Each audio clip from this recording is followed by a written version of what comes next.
Neste vídeo, iremos apresentar como utilizar o Jupyter Notebook. Como pré-requisito, é necessário já ter instalado Python e o Jupyter Notebook. Para iniciar o Jupyter Notebook, precisaremos do prompt de comando do Windows.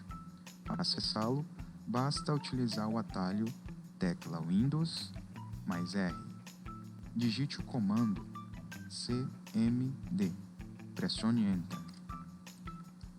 No prompt de comando, vamos digitar o comando para iniciar o Jupyter Notebook.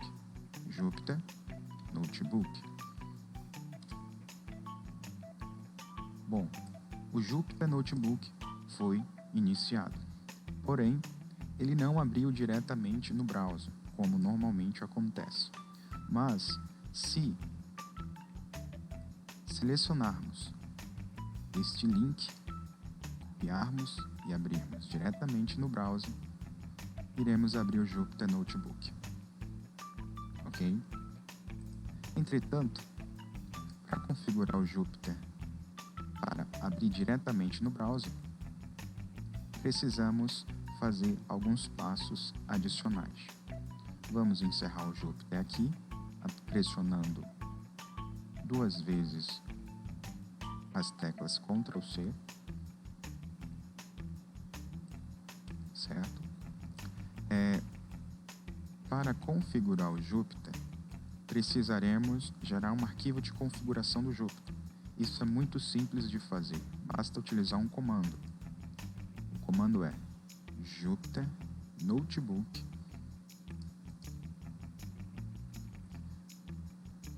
dois hífens consecutivos, generate, outro hífen, config.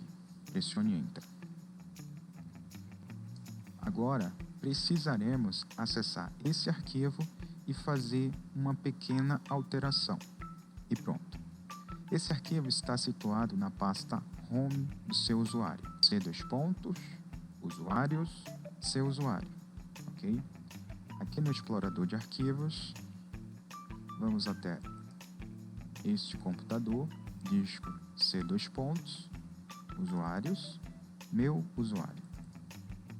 E aqui iremos acessar a pasta .jupyter. Aqui encontraremos o arquivo chamado Jupyter Notebook config. É este arquivo que iremos editar. Utilize qualquer editor de texto de sua preferência. Eu vou utilizar o idle. Faça uma busca no documento procurando pela seguinte palavra: redirect underline file. Agora, iremos alterar o valor de true para false e apagar a cerquilha. Salva, fecha o arquivo. E execute novamente o comando Jupyter Notebook.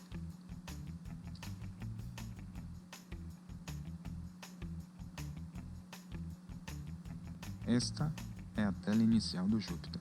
Nela, encontramos 3 abas principais: Files, Running e Clusters. A aba Files é a principal, e nela podemos explorar arquivos no diretório atual que serão ou poderão ser utilizados diretamente no Jupyter. Do lado direito, temos a opção Upload para carregar notebooks no Jupyter, e também temos a opção New para criar um arquivo notebook do zero. Neste caso, podemos criar um arquivo notebook do tipo Python. Na parte superior, temos a opção Kit. Nesse caso, ao ser acionada, o Jupyter Notebook é encerrado, sendo necessário executá-lo novamente para sua utilização.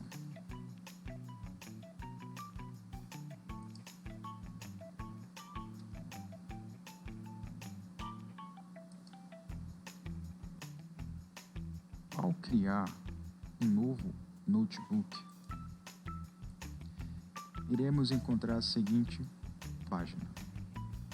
No canto superior, temos o cabeçalho, onde poderemos editar o nome do notebook.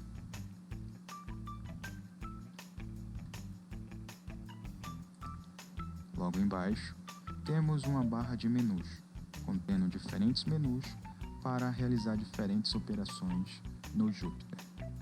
O principal menu é o File. Nele encontramos diferentes opções importantes e recorrentes que utilizamos no Jupyter, como criar um novo notebook, abrir, fazer uma cópia, salvar como, renomear e até mesmo fazer o download do arquivo atual para o computador. Neste caso, podemos utilizar a opção Notebook. Logo embaixo temos a barra de ferramentas, que nos permite, de forma prática, salvar o arquivo, inserir células, cortar, copiar, colar, reordenar as células, executar as células, parar o Jupyter, reiniciar o Jupyter ou reiniciar e executar todas as células. Aqui embaixo temos o ambiente de execução do Jupyter. Nele conterá todas as células que iremos utilizar para executar o código Python. Para adicionar um código Python, basta apenas clicar dentro de uma célula e inserir o código. Para executá-lo, basta apenas clicar no botão Run. Uma outra maneira para executar o código é utilizando as teclas Shift mais Enter. Perceba que ao clicar dentro de uma célula, ela muda de cor para verde. Isso quer dizer que ela está no modo de edição. Pressionando a tecla ESC, ela muda de cor para azul. Neste caso, ela entrou no modo de comando. Neste modo, podemos realizar algumas operações sobre as células, como por exemplo, copiar, colar, navegar entre as células utilizando as teclas de navegação do teclado, reordenar as células utilizando os botões de navegação da barra de ferramentas,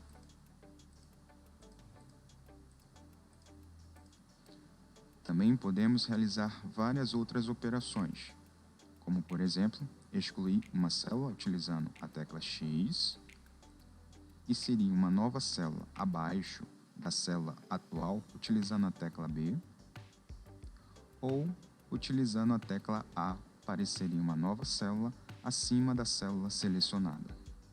Outras operações podem ser encontradas no menu Edit ou na paleta de atalhos presente na barra de ferramentas.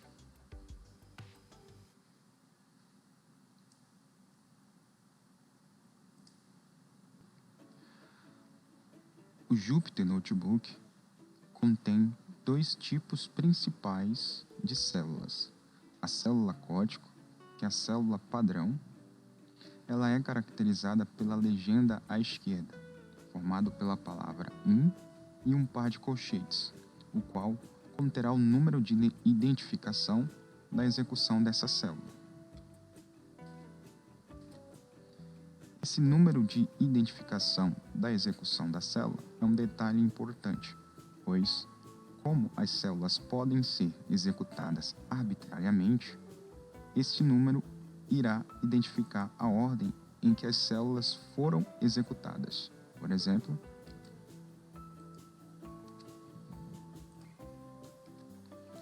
primeiro foi executada a segunda célula, depois a terceira e depois a primeira. A saída da execução de cada célula está situado logo abaixo dela e também possui uma legenda contendo a palavra Alt, um par de colchetes contendo também o número de identificação da execução da respectiva célula. O outro tipo de célula presente no Jupyter Notebook é a célula do tipo Markdown. Ela pode ser definida a partir de uma célula código. Ao selecionar uma célula código, vá até a caixa de seleção na barra de ferramentas e selecione a opção Markdown. Também é possível definir utilizando o menu Célula, tipo de célula, Markdown. Semelhante à célula do tipo código, a célula Markdown também possui um modo de edição, utilizado apenas para a inserção de textos.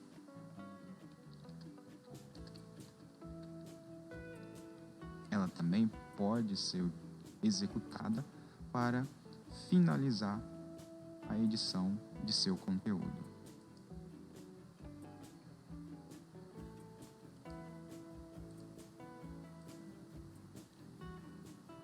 O Markdown é um sistema para formatação de texto. E ele é semelhante aos softwares de edição de documentos. Entretanto, a sua utilização é por meio de inserção de códigos diretamente no texto a ser formatado.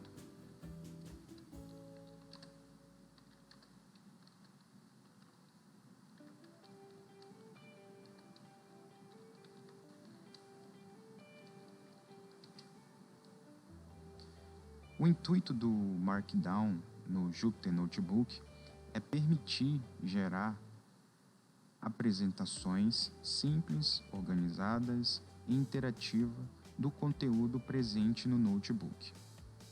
Por exemplo, este notebook, ele é um tutorial para começar a programar em Python. Aí temos aqui uma imagem, textos, texto com ênfase, outra imagem, uma lista de tópicos aqui, links, mais textos, um tipo de lista aqui,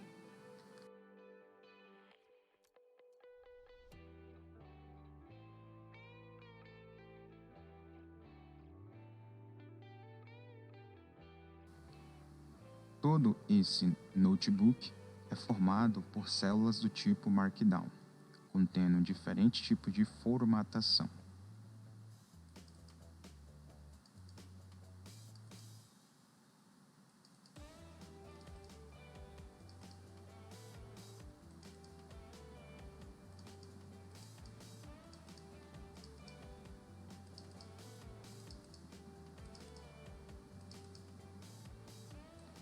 Além desses recursos presentes aqui, existem muitos outros que podem ser incluídos em células do tipo Markdown.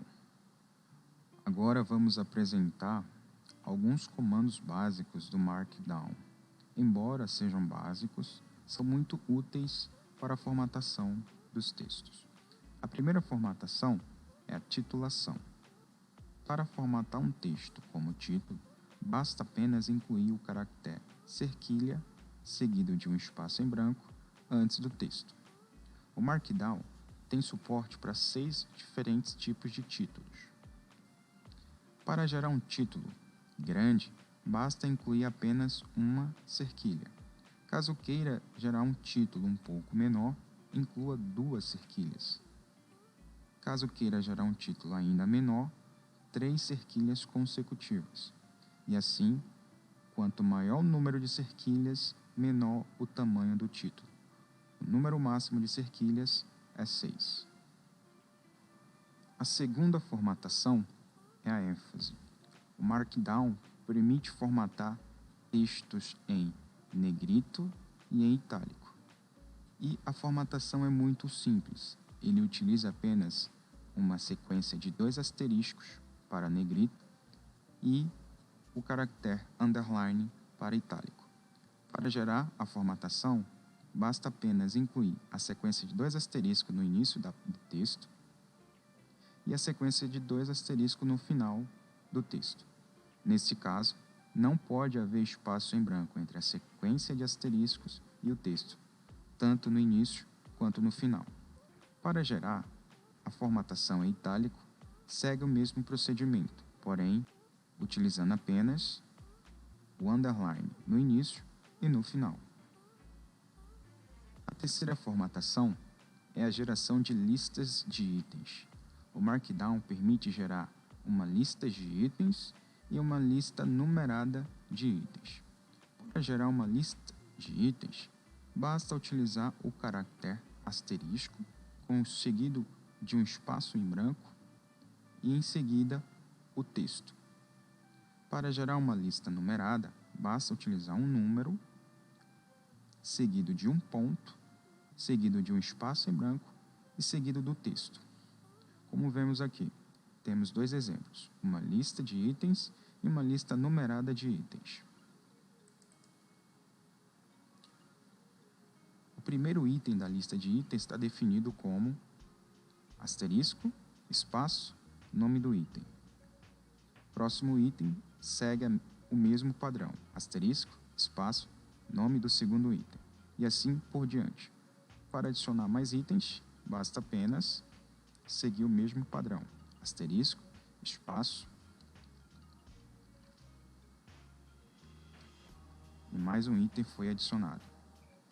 Para gerar listas numeradas, basta apenas utilizar um número, pode ser um número qualquer, ponto, espaço, nome do item.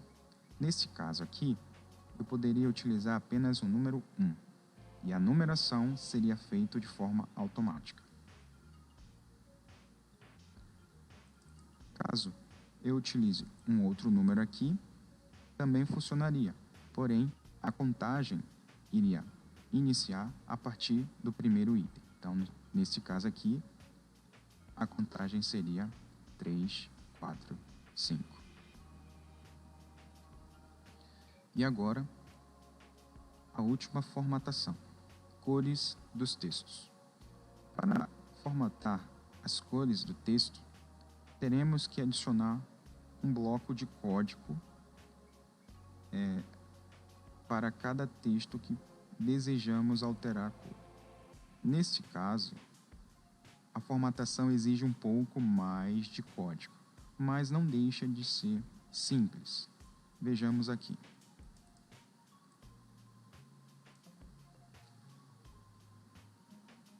Primeiro, vamos incluir o comando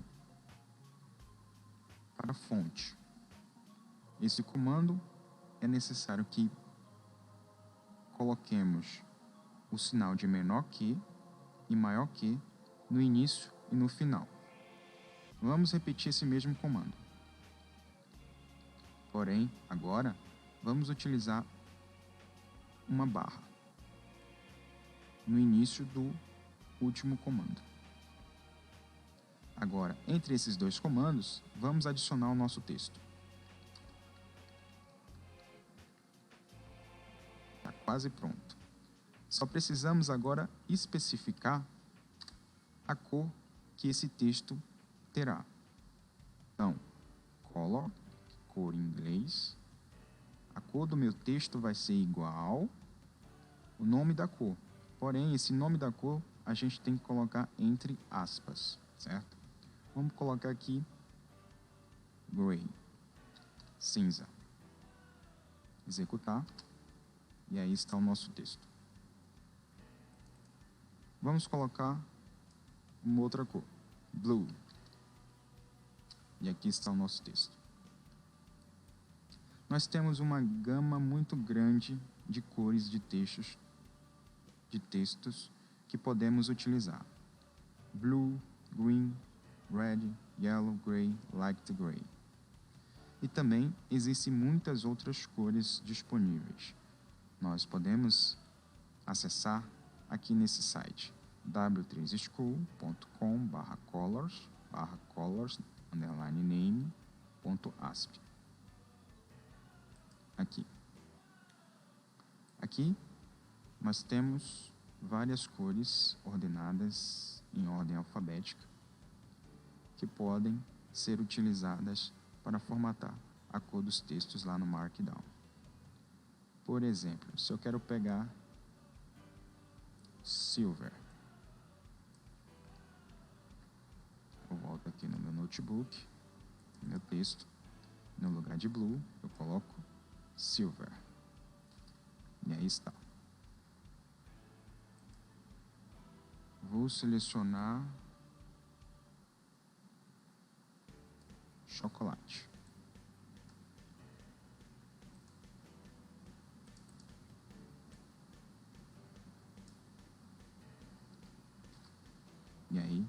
está o texto formatado. Essas são as principais formatações que iremos mais utilizar nas células do tipo Markdown. Agora iremos apresentar como abrir o notebook de exercícios disponibilizado na primeira aula. Baixe o arquivo.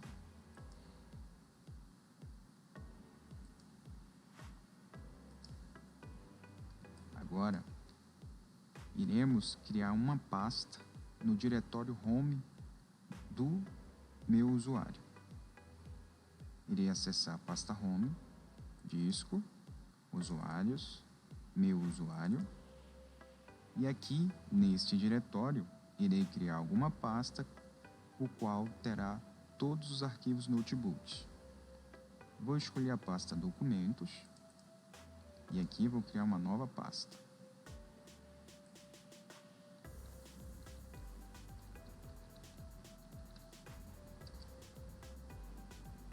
Adicionarei o arquivo baixado.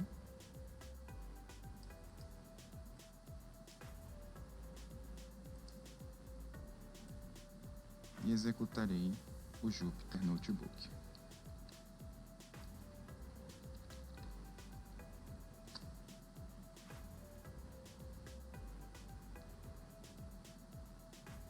Quando o Jupyter Notebook é executado, é exibido aqui na aba de Files todas as pastas e arquivos presentes no diretório Home do meu usuário. O arquivo Notebook está dentro da pasta Documentos, Jupyter Notebook. E para acessá-lo, basta apenas clicar em cima do arquivo. E pronto, o arquivo foi aberto. Nesse caso, o modo de visualização das células está com o tipo Slide. Vamos alterar. View. Nenhum.